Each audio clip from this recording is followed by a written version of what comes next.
Now I'd like to talk a little bit about, well, what happens after I file the bankruptcy, what should I expect, and what's going to happen there.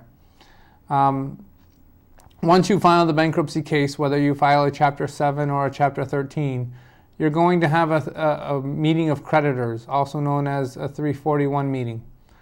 The question I get probably more than any other is, am I going to have to go to court, or am I going to have to face the judge? Well, this 341 meeting is not in front of the judge. It's actually at the courthouse, and it's in front of the trustee that's been assigned to your bankruptcy case.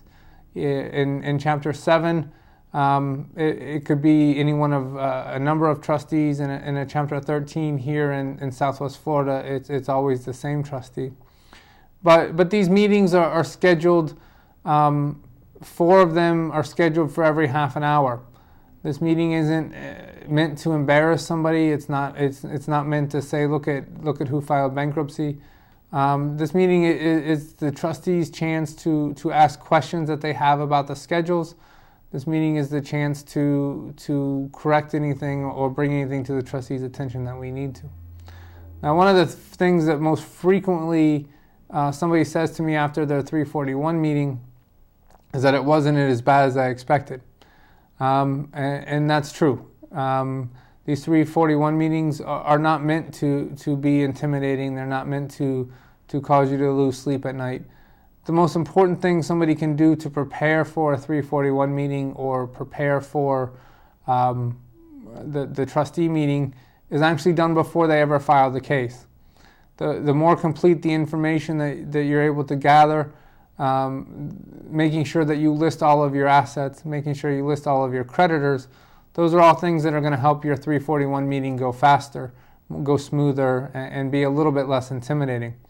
For a lot of individuals, especially those that have filed a Chapter 7, that's going to be their last interaction or the last thing that they have to attend in their bankruptcy.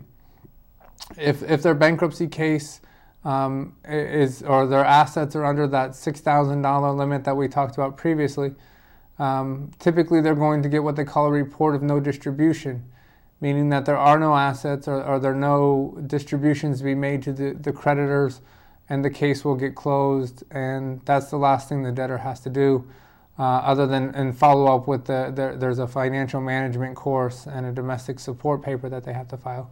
But for a lot of individuals, that's the end of their bankruptcy experience. 2 minutes. In the Chapter 7 case, if you do have assets, typically after your 341 meeting, you're going to be contacted by our office or by the trustee's office, and they're going to schedule a time for somebody to come out and do an appraisal of your property. Again, this isn't something where people show up and knock on your door and start taking things out. This is just an appointment that they're going to come and put a dollar value on those items.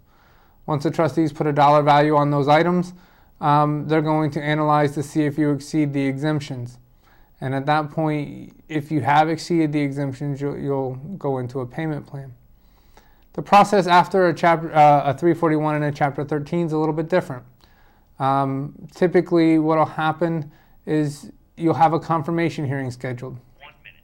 Here in Fort Myers, that initial confirmation appointment is almost always continued to allow time for the creditors to file their proof of claims. Oftentimes, you're going to be asked to come back in and do another budget and look at your income and expenses and how they've changed since you filed the case. Most important thing to do in a Chapter 13 after your 341 is notify your attorney of any changes in circumstances that may occur.